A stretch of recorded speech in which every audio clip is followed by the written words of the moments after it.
ეს ყველა მატუხიაშვილი და მთავარი თემა გასულ კვირას ნარჩენების მართვის კოდექსი ამოქმედა. შესაბამისად დადგინდა ჯარიმების რაოდენობა მინიმალური 500 უკაცრავ 50 ლარით, მაქსიმალური 5000 ლარით განისაზღვრა. კოდექსი თვალისწინებს, რა თქმა უნდა, ნარჩენების მართვის თანამედროვე მიდგომებს და ევროპული სტანდარტების დანერგვა საქართველოში, ნაწილობრივ ასევე გამოწვეული არის ასოცირების შეთანხმებით, რომელიც ევროკავშირთან გაფორმდა. გასულ კვირას და არის ერთ-ერთი ძალიან მნიშვნელოვანი დოკუმენტი და მთავარი სიახლე რაც არის ამ კოდექსში დადგინდა წარმოებლის გაფართოებული ვალდებულება, კერძოდ წარმოებელი ვალდებულია, რომ ისეთი პროდუქტისაგან, რომელიც შემდგომ სპეციფიკური ნარჩენი გახდება, უზრუნველყოფს თავის პროდუქტისგან წარმოქმნილი ნარჩენების სეპარირებული შეგროვება, ტრანსპორტირება, რეციკლირება, აღდგენა და გარემოცვის უსაფრთხო განთავსება. მოკლედ, ერთის მხრივ ძალიან კარგია, რომ გარემო თავისუფლდება დამატებითი ნარჩენებისაგან და მეორე მხრივ ბიზნეს მიმართ ეს იქნება დამატებითი გარკვეული ვალდებულება, რომ მანაც თავის სოციალური პასუხისმგებლობა იგრძნოს საზოგადოების წინაშე. ჩვენ დღეს ვისაუბრებთ კოდექსზე და იმ გავლენაზე, რომელიც ბიზნესზე აისახება ამ კოდექსის ამოქმედების შემდეგ, ერთი და მეორე უშუალოდ ნარჩენების ბიზნესიც ასევე შეიძლება იქცნეს ვიღაცისთვის ძალიან მომგებიან ბიზნესად და ყოველი ამის თაობაზე ჩვენ დღეს ვისაუბრებთ ჩვენ სტუმართან, გარემოსა და ბუნებრივი რესურსების დაცვის მინისტრის მოადგილესთან თემურ მურღულიასთან, რომელიც დღესასწაულზე მოვიდა ჩვენთან. დიდი მადლობა ბატონ თემურ. პირველ რიგში გილოცავთ ნათლისღების დღესასწაულს და დიდი მადლობა რომ მობრძანდით ჩვენთან. უქმე დღეს და რა თქმა უნდა ველოდები რომ თქვენს დაგვირეკავთ ნომრებზე 217-309 218-309 ეს ჩვენ ტელეფონის ნომრები. ანდადოთ თქვენ შეკითხვას პალიტატივის ვებგვერდზე 3w.palitativi.gr. ბატონ თემურ, პირველ რიგში ის რაც უშუალოდ ბიზნესთან დაკავშირებით და რაც შეიძლება ითქვას კოდექსი როგორ რას მოიცავს, რა გავლენას ახდენს უშუალოდ ბიზნესის საქმიანობაზე და რა ტიპის ბიზნესი არის აქ საუბარი. მწარმოებლები საქართველოში მართლა ბევრი მწარმოებელი არ აყვავს, მაგრამ რაღაც რამდენიმე მსხვილი მწარმოებელი ყავს, რომელსაც ალბათ ჭირდება უფრო მეტი ყურადღება დაუთმოს იმ ნარჩენებს, რომელიც მისი წარმოებისგან მოკლედ ისე იგი რჩება ხოლმე. ყოველ შემთხვევაში რა შეიძლება რა უნდა განხორციელდეს ამასთან დაკავშირებით ეს ერთი და მეორე ზოგადად საზოგადოებამ რა უნდა იცოდეს ამასთან დაკავშირებით, რომ თქვათ იგივე აი ნარჩენების თემა ბევრ ქვეყანაში ნარჩენები არის ძალიან სერიოზული ბიზნესი, ხო? რა შეიძლება რა ტექნოლოგიები შემოვიტანოთ, რომ ჩვენ ფაქტობრივად ჩვენი ნარჩენების ნაწილი მაინც ვაქციოთ სასარგებლოდ, ესე ვთქვათ. უღრმესი მადლობა პირველ რიგში მოწვევისათვის. ეს თემა ძალიან მნიშვნელოვანია და ძალიან კარგია, როდესაც გვეძლევა ჩვენ საშუალება ვისაუბროთ. მინდა მოგესალმოთ და მივესალმოთ თქვენ მაყურებლებს და მსმენელებს, მიულოცო ნათლისღება და სანამ უშუალოდ ნარჩენების კოდექსზე გადავალ, არ შემიძლია არ გამოვეხმაურო ინფორმაციას პროფესიების შესახებ, რაღაც პროფესიები მიდის. არ მგონია რომ ჟურნალისტიკა მალე წავა, უბრალოდ ის რაღაც გარკვეულწილად ალბათ სახეს იცვლის. დღეს არის ამის ტენდენციები მსოფლიოში, მაგრამ ერთი რამეა. ძალიან აქტიურად გამოდის წინაპლანზე გარემოსთან დაკავშირებული პროფესიები, მათ შორის სპეციფიური პროფესიები, ის რაც საქართველოში წლების მანძილზე იყო იგნორირებული, შეიძლება ихტიოლოგი, ბიოლოგი, გეოლოგი, რაც დაიკარგა ბოლო 20 წლის მანძილზე საქართველოში, კვლავაც გახდეს ძალიან აქტიური პროფესიები და არა მარტო სპეციფიური პროფესიები, მინდა გითხრათ, რომ დღევანდელ რეალობაში ინფრასტრუქტურის სამინისტროში შემამუშავების გამოცდილება მაჩვენა, რომ ინჟინერი დღეს პრაქტიკულად არ არის მოთხოვნადი მსოფლიო ბაზარზე, თუ მას გარემოს დაცვითი კომპონენტის ცოდნა შესაბამისი არ აქვს, ანუ თუ არ ესმის ეფექტიანობა, თუ არ ესმის დაბინძურების შემცირება, სწორედ ამიტომ დავიწყამ თემაზე საუბარი, ანუ პრაქტიკულად დღეს მწვანე კომპონენტის გარეშე ძალიან ბევრი ტრადიციული პროფესია არ განიხილება კონკურენტუნარიანად და ეს მხოლოდ და მხოლოდ სასიხარულოა, იმიტომ რომ მსოფლიოში ნამდვილად არის ტენდენციები, რომელიც გვიბიძგებს ჩვენ გარემოზე უფრო აქტიურად ვიზრუნოთ. ერთ-ერთი მიმართულება ბუნებრივია ამ კუთხით არის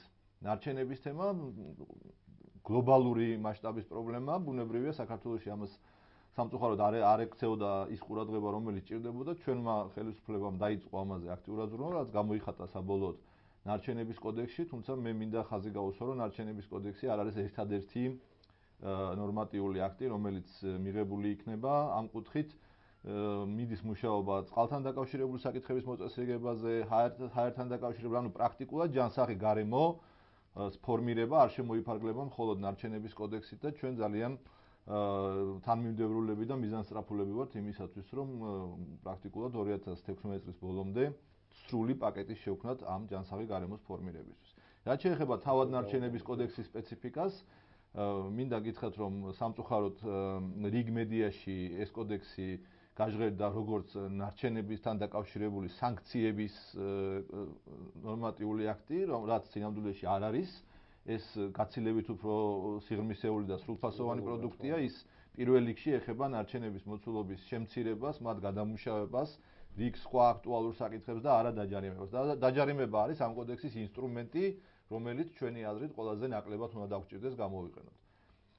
რა არის ძალიან მნიშვნელოვანი? პირველ რიგში ის, რომ თვითმმართველობებმა ისევე როგორც სახელმწიფომ, ჯერ სახელმწიფომ და მე თვითმმართველობებმა უნდა შეიმუშაონ ნარჩენების მართვის გეგმა, სადაც სრულფასოვნად აისახება რა ტიპის ნარჩენების წარმოქმნა ხდება, როგორ ხდება ამ ნარჩენების წარმოქმნის როგორც პრევენცია, ასევე გადამუშავებაზე ზრუნვა, ასევე განთავსების მოცულობების შემცირება.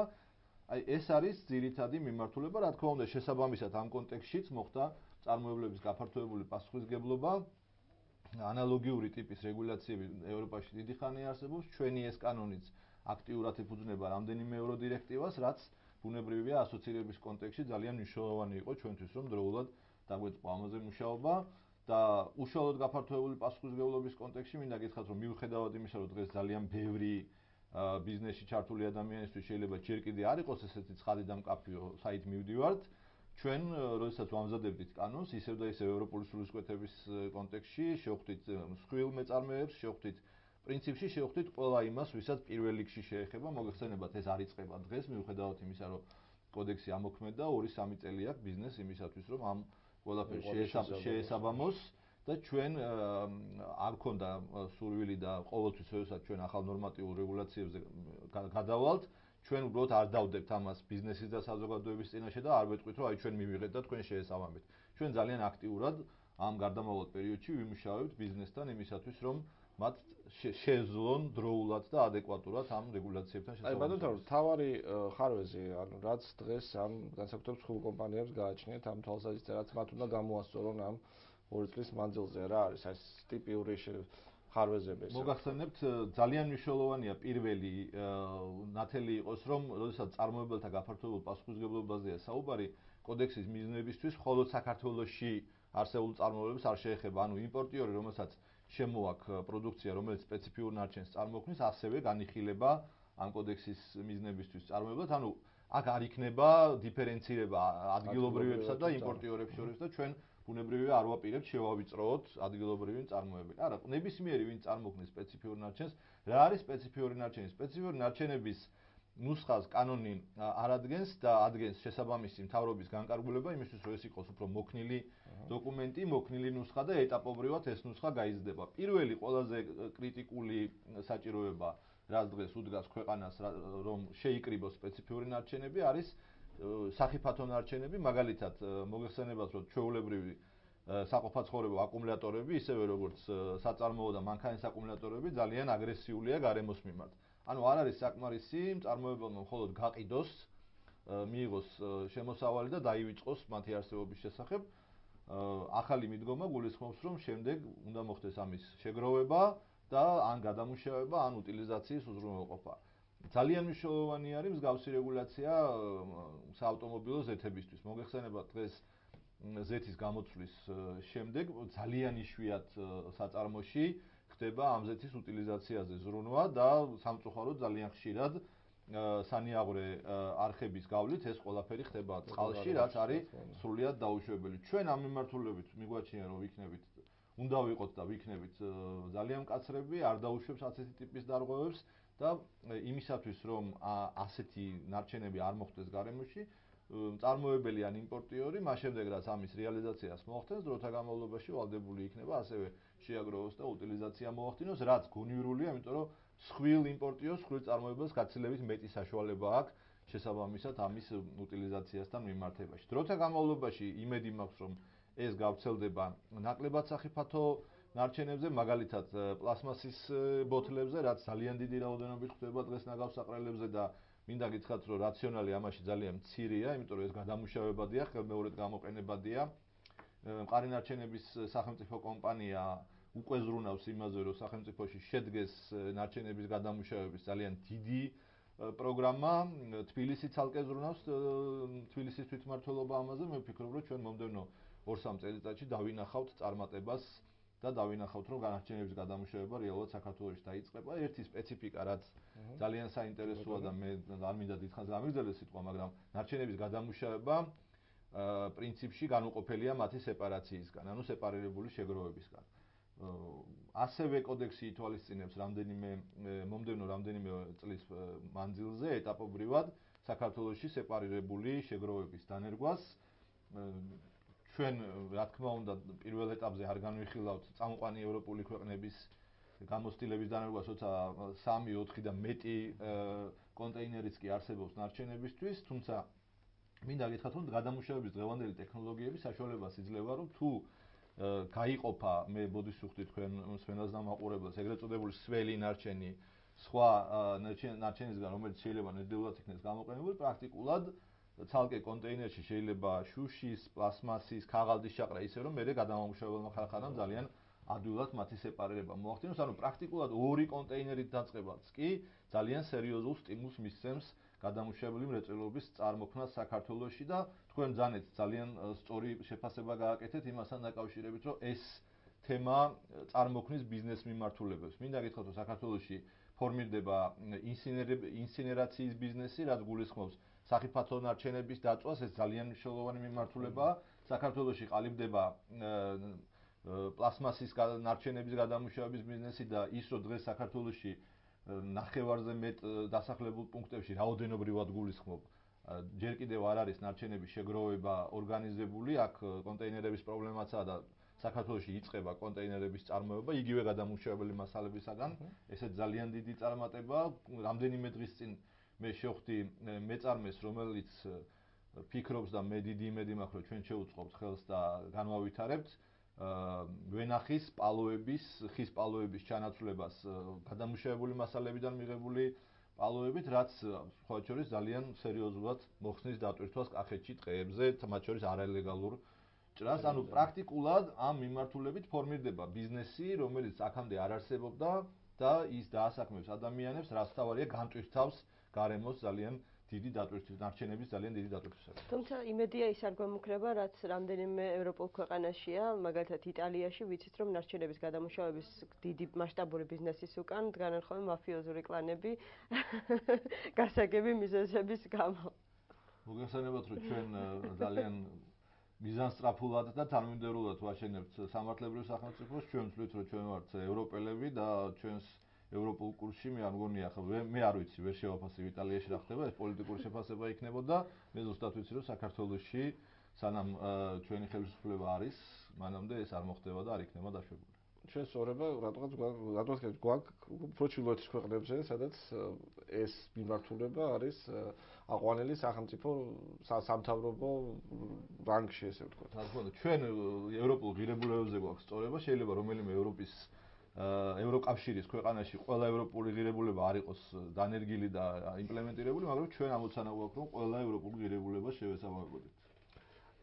ჩვენ ახლა გავალთ რეკლამაზე, თუმცა მანამდე ვიტყვი, რომ ბატონო თქვენ იმყოფებით მედია ჰოლდინგში, რომელიც არის შეიძლება ითქვას ყველაზე მწვანე მედია ჰოლდინგი საქართველოში, რადგან ჩვენ ჯერ არა მარტო გარემოზე ვზრუნავთ, არამედ ვიყენებთ მეორად გადამუშავებულ ქაღალდს ჩვენი ისეთი პროდუქციის პროფესიებიდან გამომდინარე, უნდა მეთქვა, რომ ხომ არ გვეფიქრა მე და შენ შევიცვალოთ რაღაცა გარკვეულწილად პროფესია და რაღაცა გვეფიქრე გარემოს დაცვით მიმართულებაზე. ამის კომბინირება შეიძლება, ანუ გარემოზე მზრუნველი ჟურნალისტის პროფესია იქნება ძალიან საინტერესო. ჩვენ ახლა გავალთ რეკლამაზე და რამდენიმე წუთში დაგებრუნდებით, არ გადართოთ.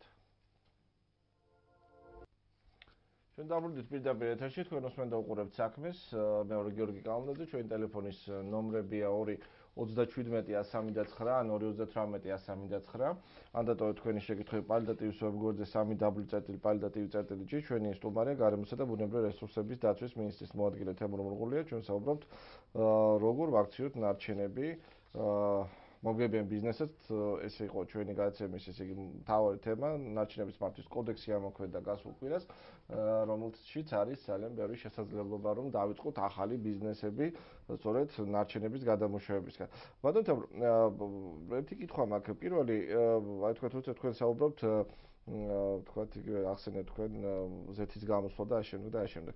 ინფრასტრუქტურა, თქვათ, ასეთ საწარმოებებმა აი ამ ყველაფრის თუ არსებობს ამისი, თქვათ, შეიძლება რომელიმე საწარმოს მართლა გადაწყვიტა რომ აი კოდექსში რაც არის, ყველაფერი დაიცვას ის წესები, მაგრამ აი თუ არის შესაბამისი ინფრასტრუქტურა, რომ თქვათ ეს ნარჩენები და ასაწყობოს მერე მოხდეს ამის ხონერე გადამუშავება და ასე შემდეგ. თუმცა შეიძლება თქვას რომ აი მე ძალიან მიძურდება და სწორედ ამიტომ არის კანონით გათვალისწინებული გარდამავალი პერიოდი, რომ ინფრასტრუქტურა შეიქმნას და ისევ ჩვენ არ ვაპირებთ უბრალოდ დავდოთ კანონი და დაველოდოთ მის აღსრულებას. ჩვენ ძალიან პროაქტიულები ვართ, ჩვენ ვეხმარებით ბიზნესს როგორც ტექნოლოგიების ტრანსფერით, ასევე ვეხმარებით უცხოურ სპეციალურ ფონდებთან წვდომით, ანუ ეს არ არის ადრეული მიდგომები, როდესაც უბრალოდ იდებოდა კანონი და აბა როგორც გინდა შეესაბამეთ. არა, ჩვენ ძალიან ჩვენი აზრით ყოველ შემთხვევაში წარმატებულები ვართ იმაში, როგორ ვახორციელებთ ამ კანონს. რაც შეეხება ზეთის გადამუშავებას, მოდით ანალოგია მოვიტანოთ ისევ და ისევ ყოველდღიური ცხოვრებიდან, როდესაც ჩვენ მოვიხმართ რაღაც პროდუქტს, იდეაში მისი შეფუთვა და მისი ნარჩენი სახთან არ უნდა დავაგდოთ, ხო? უნდა წავიღოთ და სუნცირე კონტეინერში უნდა ჩავაგდოთ. ბიზნესი, რომელიც ყიდის ზეთს, ძალიან მარტივია, ანუ მას დისტრიბუციის ქსელი აქვს. მიტანაც თუ შეუძლია, შემდეგი მიტანის პროცესში შეუძლია გადამუშავებელი ზეთი წამოიღოს და ბუნებრივია დროთა განმავლობაში უნდა შექმნას, ანუ დღევანდელ პარადიგმაში გარემოზე ზრუნვის გადამუშავება არის პროდუქტით ოპერირების განუყოფელი ნაწილი. ანუ არ არის საკმარისი გაყიდო, აუცილებელია იზრუნო მის გადამუშავებას. რა თქმა უნდა, სხვა შორის ისევ და ისევ კოდექსის მომზადებისას საკვანძო ამოცანა იყო სწორედ ჩვევის ფორმირება და გათავისება, ის რასაც ჩვენთან ცნობიერების ამაღლებას უძახიან. გათავისება არის საკვანძო ასპექტი. ძალიან კარგად ესმის ამ ხელისუფლებას, ისევე როგორც ყველა ხელისუფლებას, ნორმალურ ხელისუფლებას სოფლიოში, რომ როგორც საკანონმდებლო, ასევე ადმინისტრაციული ზომები არ არის საკმარისი წარმატების მისაღწევად. საზოგადოების ჩართულობა, საზოგადოების მხრიდან გათავისება არის განუყოფელი ნაწილი წარმატების და ჩვენ ძალიან დიდ ძალისხმევას სწორედ ამ მიმართულებით გავწევთ და ამიტომ ავართ მადლიერი ყველა იმ მედია საშუალების, რომელიც დროს და ეთერს უთმობს ამ საკითხების განხილვას.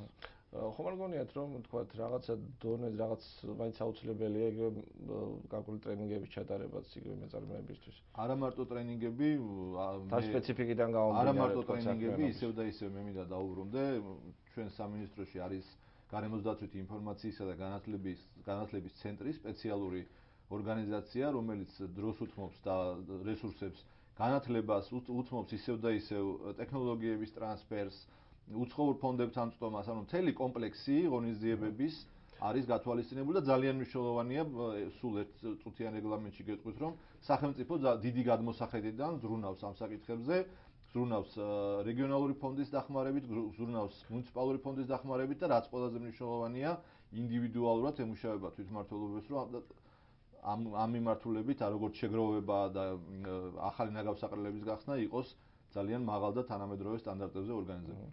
ბატონო, საქართველოში ერთ-ერთი ყველაზე მსხვილი დამბინძურებლები თუ შეიძლება ასე ითქვას, არიან მსხვილი საწარმოები, რამდენიმე ასეთ საქართველოში და მათ ალბათ არ ვიცი, შეიძლება რესურსიც არ გქონდეთ გამოყოფილი, ან შეიძლება არც აქვთ, რომ ის რაც მათი ნარჩენი, რაც წარმოადგენს მათ ნარჩენებს, ის რომ გადაამუშავდეს.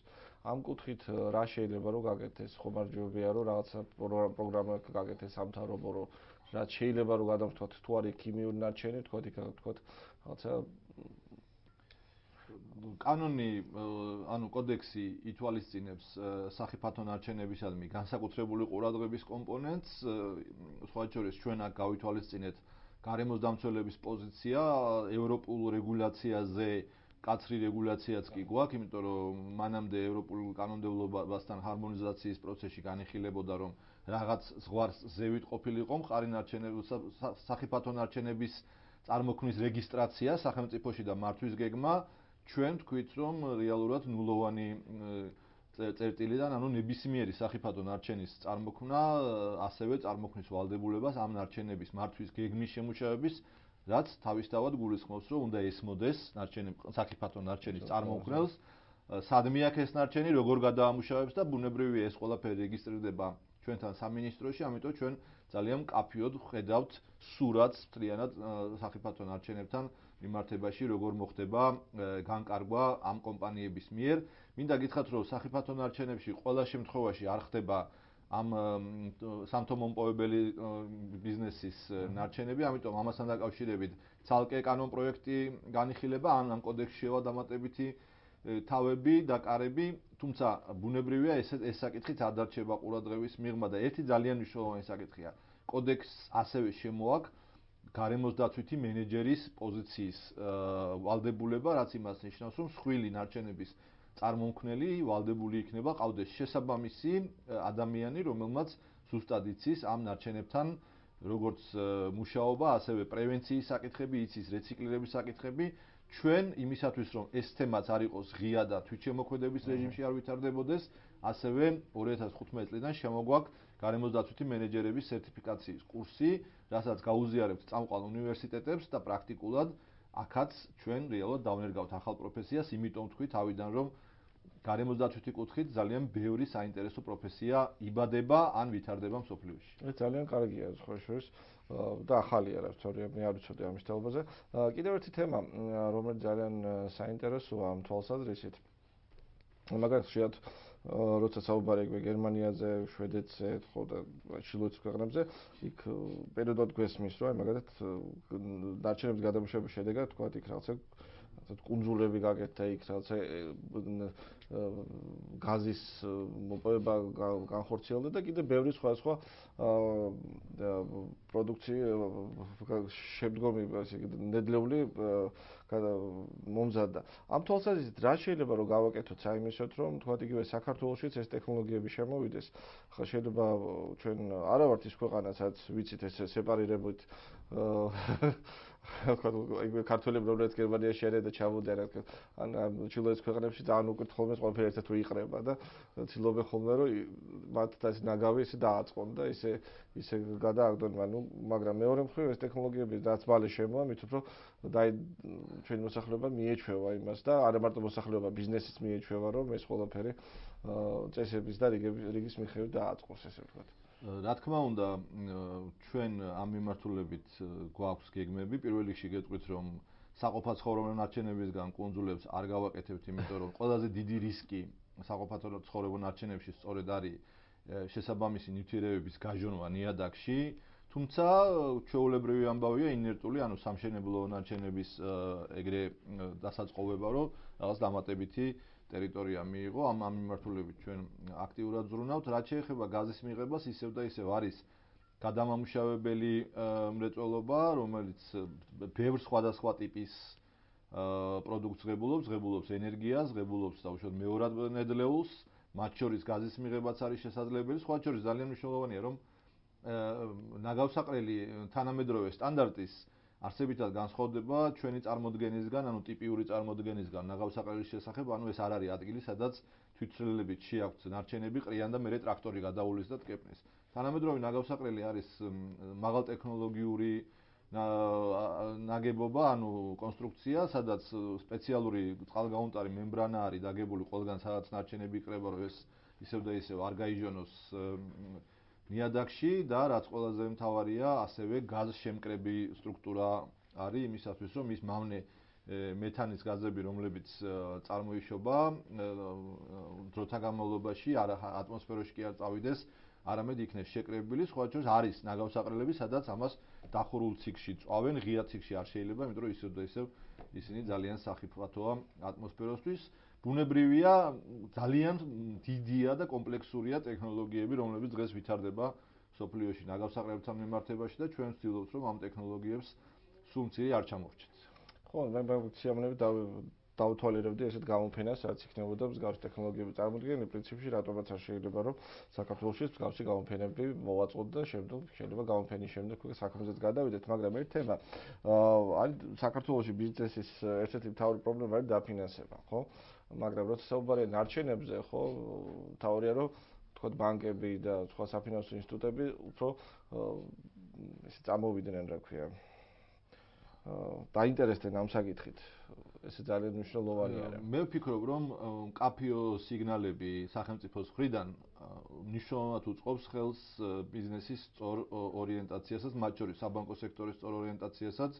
ჩვენ საბედნიეროდ დავამთავრეთ ეპოქა, როდესაც ბაზარი ერთპიროვნულად განიხილებოდა, ყველაფრის დამრეგულირებოდა და ყველაფრის განსაზღვრელად და თვით ორიენტირებადად. დღეს სახელმწიფო ძალიან მკაფიოდ არის ორიენტირებული იმაზე, რომ შეუწყოს ხელი საკვანძო ტენდენციების განვითარებას. ვფიქრობ, არაფერი ცუდი არ არის იმაში, რომ სახელმწიფოს გეგმა ნარჩენების მოცულობის შემცირებასთან დაკავშირებით, მათ გადამუშავებასთან დაკავშირებით სწორად იყოს გაგებული ასევე საბანკო სექტორის მიერ და მიზანმიმართულად იქნეს დაფინანსებული პროექტები. იცით, რომ სახელმწიფო ახორციელებს აწარმოებს საქართველოში პროექტს, სადაც გადამამუშავებელ სექტორზეც კეთდება აქცენტი, თუმცა მე მაქვს ძალიან კარგი სიგნალები საბანკო სექტორიდან. ჩვენმა კოდექსმა პრაქტიკულად რამდენიმე მსხვილი, მე სამწუხაროდ არ შემიძლია დეტალებზე საუბარი, მაგრამ რამდენიმე მსხვილი საკრედიტო ხაზის გახსნა განაპირობა სწორედ ამ ნარჩენებთან დაკავშირებით ახალი ტექნოლოგიების შემოტანისა და შესაბამისი გადამამუშავებელი მრეწველობის შესაქმნელად. ვფიქრობ,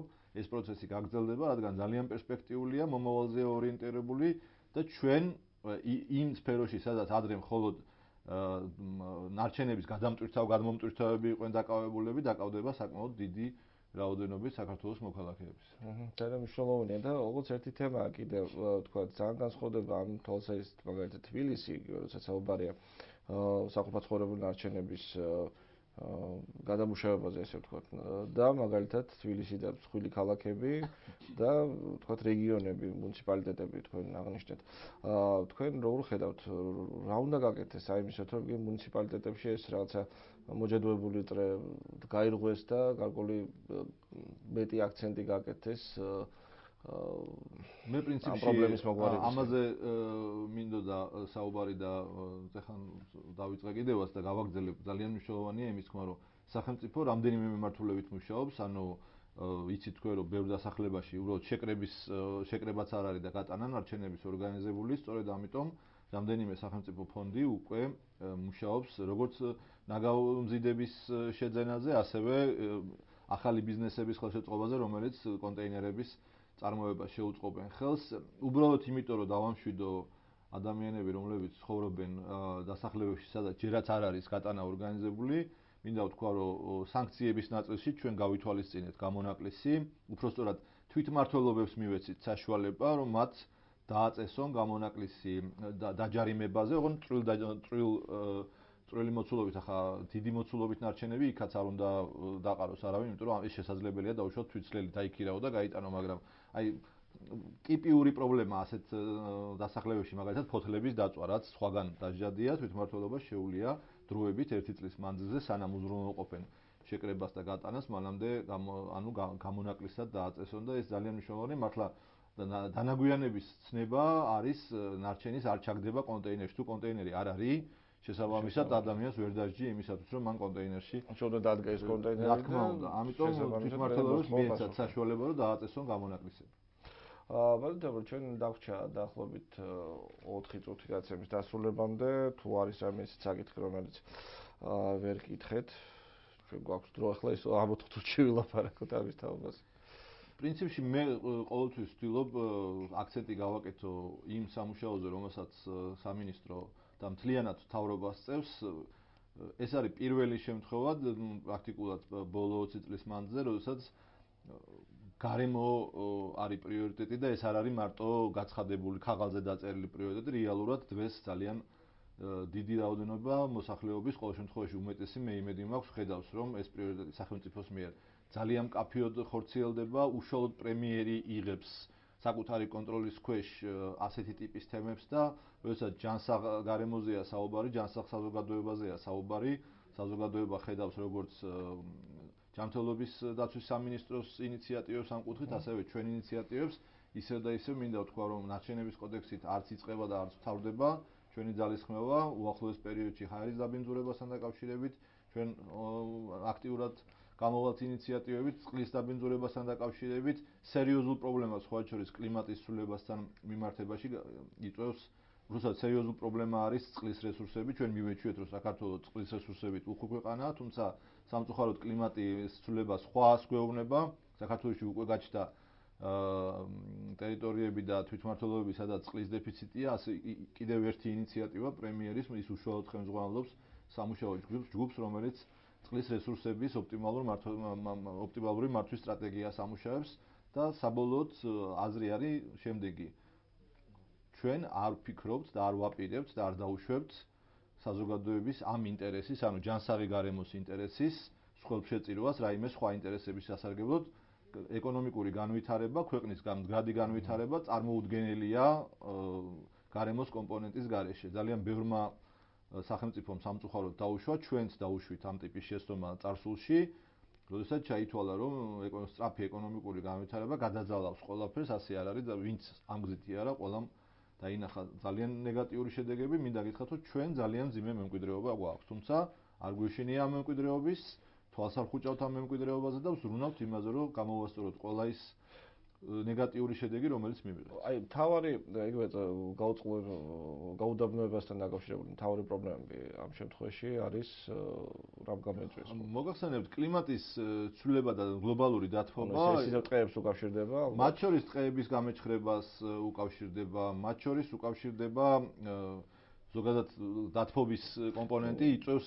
სხვა შორის ძალიან ცუდი არის ის, რომ საქართველოში იგნორირებული იქნა ქარსაცავი ზოლების სპეციფიკა და აუცილებლობა. ჩვენ პრაქტიკულად თავიდან გვიწევს ამ პროცესის დაწყება და სატყეო სააგენტო სანერგე მეურნეობასთან ერთად რეალურად ხშირ შემთხვევაში ნულიდან იწყებს ამ პროექტს. ძალიან დიდი მადლობა მინდა უთხრა ჩვენ კოლეგებს სოფლის მეურნეობის სამინისტროდან, რომლებიც ანალოგიურად ამ თემაში არიან ჩართულები და ზრუნავენ იმაზე, რომ გაუდაბნოება ეს არ არის მარტო წყლის რესურსის დაკლება, სახნავს ათესი მიწების ხარისხის გავარესება გაუდაბნოება. სხვა შორის საქართველოში ძალიან ცოტა მიცის, რომ გადაძოვების პრობლემა არის. შეიძლება ერთი შეხედვით მოგეჩვენოთ, რომ გადაძოვება ხარ, რა პრობლემა უნდა იყოს, მაგრამ რეალურად იმ ფართობებზე, სადაც გადაძოვება, ანუ ზედმეტი ძოვება ხდება, ნიადაგის ხარისხი ძალიან სწრაფად უარესდება, რაც წლების განმავლობაში აკუმულირდება საკმაოდ ნეგატიურ შედეგად. კომპლექსი პრობლემების კიდევ ერთხელ არის ძალიან დიდი. წლების მანძილზე ამაზე თვალი იყო დახუჭული, არავინ ამას არ ახსენებდა, სამწუხაროდ ჟურნალისტებს არ ჰქონდათ ინფორმაცია ამის შესახებ, ამიტომ თანამედროვე ჟურნალისტი ეს არის კარგად ინფორმირებული ჟურნალისტი და მე ვფიქრობ, რომ ჟურნალისტის პროფესია უბრალოდ იმიტომ ვერ დაიკარგება, რომ ყოველთვის არსებობს თემა, რომელსაც ჭირდება აქცენტირება, ჭირდება ყურადღების მიქცევა და ეს პროცესი პრაქტიკულად გაგრძელდება მიუხედავად იმისა, ტექნოლოგია რამდენად განვითარდება. დიდი მადლობა. ყოველ შემთხვევაში კოდექსი უკვე ამოქმედა, გარკვეული პერიოდის შემდეგ შეგვეძლება უკვე შევაჯამოთ მისი მოქმედება, როგორც მაკრო ისე მიკრო დონეზე და შესაბამისად შემდგომ ისე ვისაუბროთ. ჩვენი სტუმარი იყო გარემოსა და ბუნებრივი რესურსების დაცვის მინისტრის მოადგილე თემურ მურღულია. მე კი ამ დღეს გემშვიდობებით, ერთმანეთს შეხვდებით ხვალ ახალი თემით, ახალი სტუმრებით, დურებით. დიდი მადლობა.